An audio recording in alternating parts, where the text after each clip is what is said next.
आपण माने देखुछंती star Odisha news जनसाधारणक गौरव। जसीपुर निकटस्थ रामतीर्थ पड़ियारे स्वयं सिद्धा महिला महासंघर वार्षिक अधिवेशन अनुष्ठित हो जाइछि।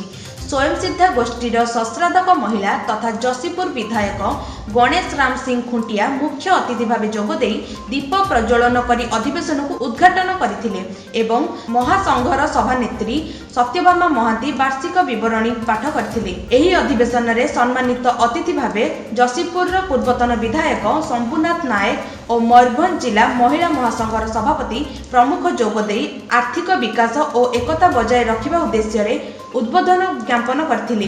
कृषि स्वास्थ्य क्षेत्र तथा आदिवासी आदि नृत्य रे उल्लेखनीय महिला मानकु अतिथिगण पुरस्कृत करथिले। करंजियार दिलीप को रिपोर्ट स्टार ओडिशा न्यूज।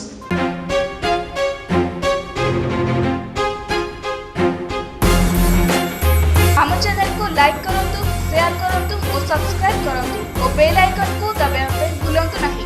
अधिक जानिबा पे लॉग ऑन करंतु www.starodishanews.com।